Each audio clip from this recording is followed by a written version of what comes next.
Bu toplantılarda ortaya çok önemli, çok değerli sonuçlar çıktı. Biraz önümüzdeki dönem yol yürürken de bu toplantılarda ortaya çıkan bu sonuçlardan büyük oranda istifade edeceğiz. Bu süreç öyle bir süreçtir ki sadece siyasi parti başkanlarının bir araya gelmesiyle mecliste kurulacak bir komisyonla yürüyecek bir süreç değil. Aksine bununla birlikte sivil toplumun, siyasi partilerin, meclis dışındaki örgütlü zeminlerin de aktif katılacağı, birlikte yürüteceğimiz bir süreçtir. Biraz önce Kürtçe'de söyledim. Bu sadece yani Kürtlerin yürüttüğü ya da sadece Kürt sorununun tartışıldığı ve ona çare ve çözümlerin bulunduğu bir süreç değil. Haklısınız. Dışarıda başka bir algı var. Kamuoyunda başka tartışmalar yürüyor.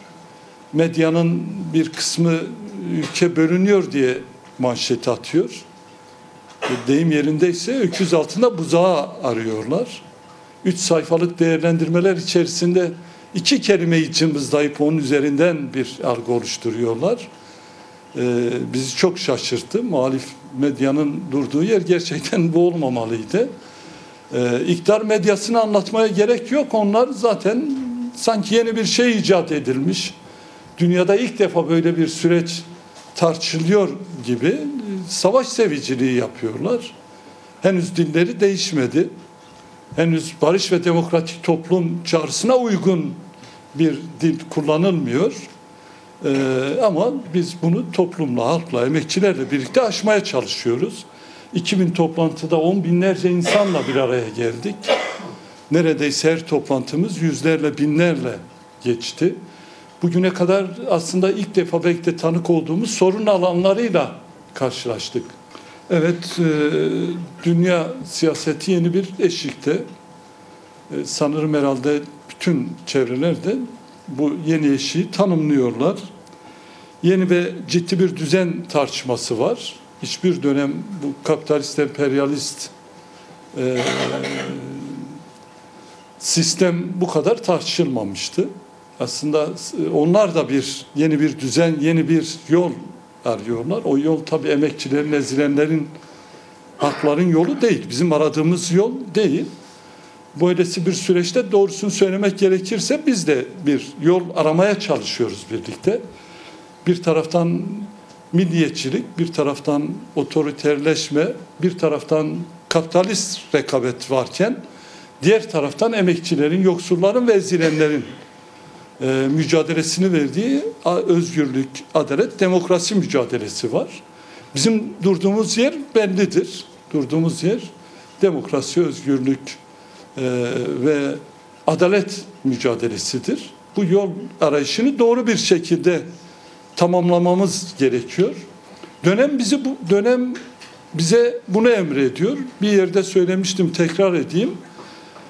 Dönemin ruhunu okumayanlar tasfiye oluyor.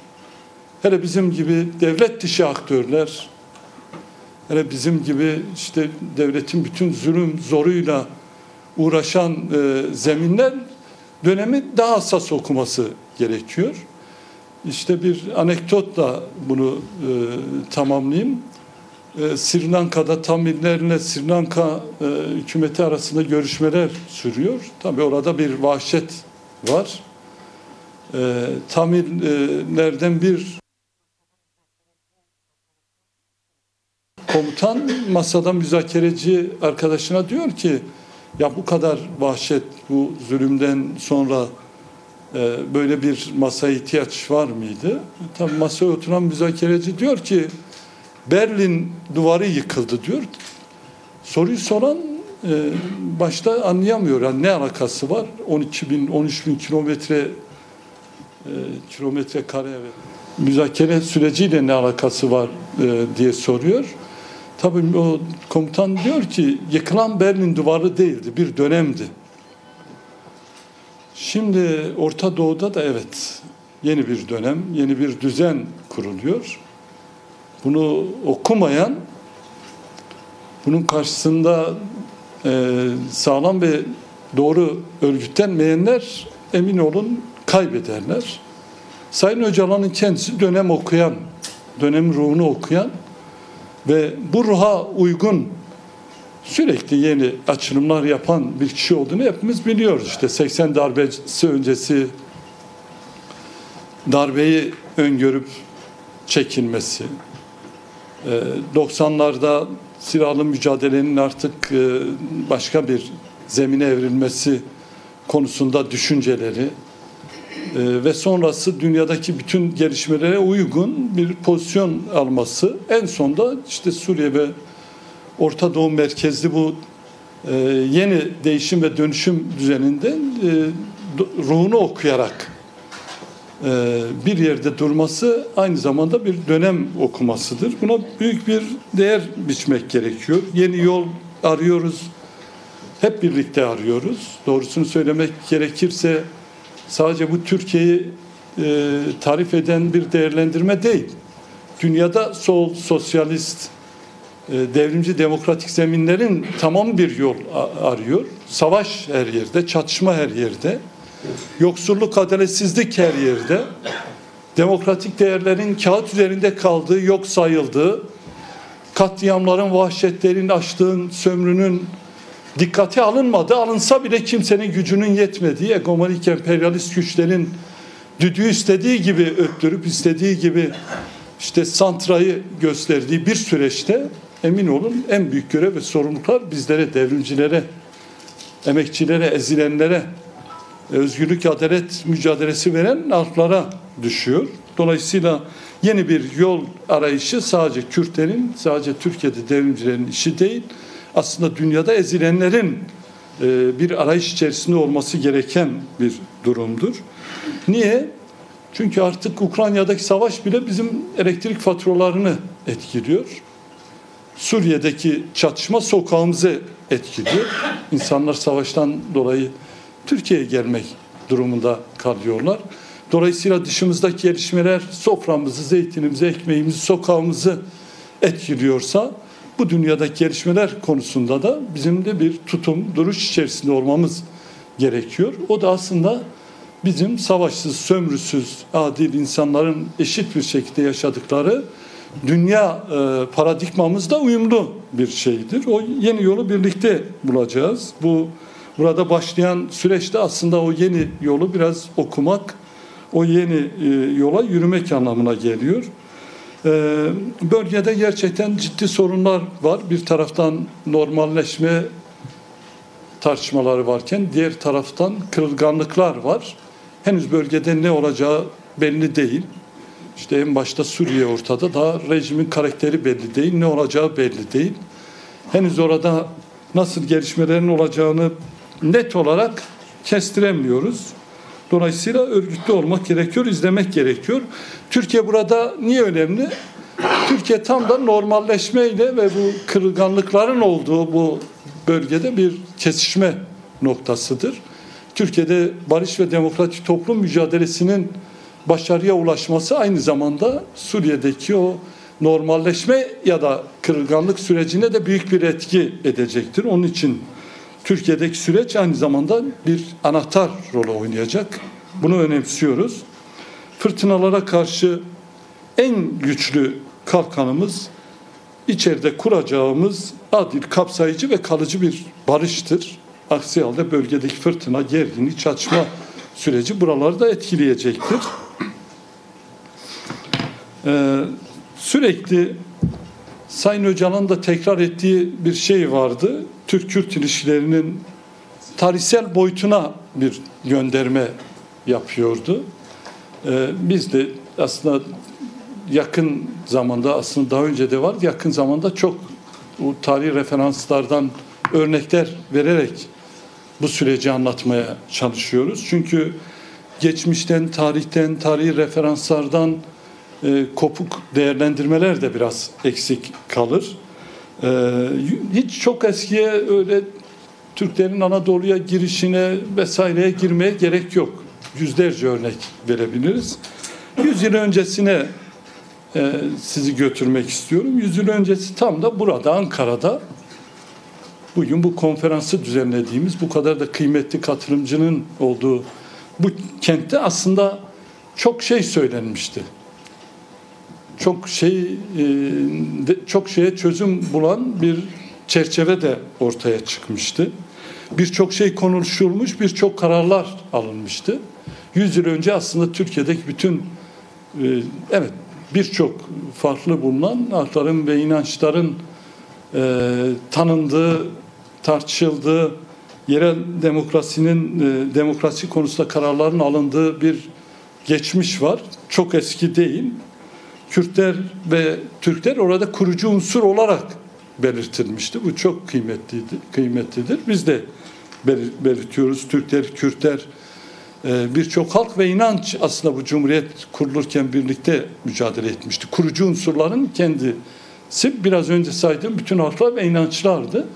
Ama ne olduysa işte o 100 yıl önceki bu kurucu anlayış yerine tekçi bir anlayış, tekçi bir yaklaşım benimsendikten sonra sorunlar ortaya çıktı. Şimdi bu kurucu hafızayı tekrar hatırlamak gerekiyor. Bu kurucu hafıza üzerinden bence çıkmak gerekiyor. Bu kurucu hafıza aynı zamanda önümüzdeki dönem bize yol gösteren aydınlık bir ışık gibi değerlendirebilirsiniz. Yine evet, barış tartışmalarının olduğu bu süreçte biraz önce bahsettiğim gibi farklı yaklaşımlar da var. Ama biz hiç dolandırmadan diyelim, barış dinen de helaldir. Yani din barış üzerine kuruluyor. Sanırım herhalde en fazla geçen kelimelerden birisi barıştır. Toplumsal olarak da vallahi haktır. Kürtlerin barış araması ya da başka bir toplumsal zeminin barış aramasından daha haklı bir şey olamaz. Ekonomik olarak da aslında gençlerimize, geleceğimize yapacağımız en büyük yatırımdır barış. Onun için biz bu barış sürecinde ısrar edeceğiz. Yine değerli arkadaşlar, biraz önce söyledim ama çok fazla üzerinde durmayacağım. Yani bir barışı konuştuğumuz, kurucu unsur dediğimiz, 100 yıl önce aslında birçok şeyin tartışıldığı, kararlaştırıldığı bu zeminde 100 yıl sonra maalesef savaş sesiyle mutlu olanlar var. Barışın mutsuz ettiği bir zemin de var. Barış insanları niye mutsuz eder? Onu anlamakta da insan zorluk çekiyor.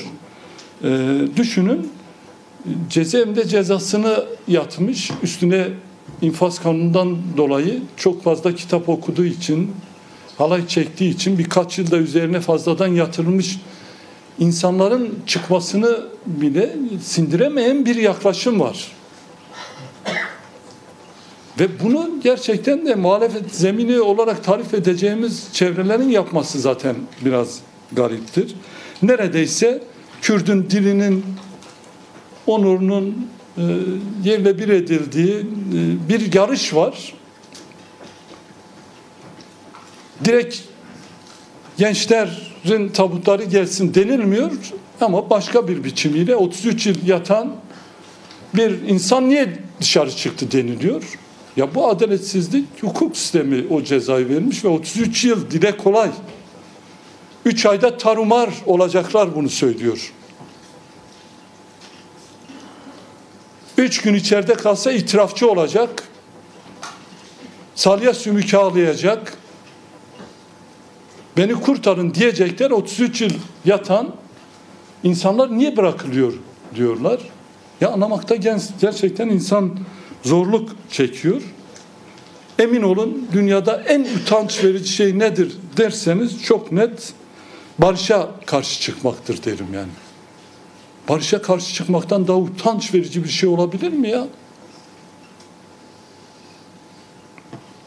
İktidar medyasını da anlattım. Onlar zaten yeni bir şey anlatıyorlar. Ne anlattıklarını biz de anlamaya çalışıyoruz. Aynı dil, hiçbir değişim yok, hiçbir çaba yok.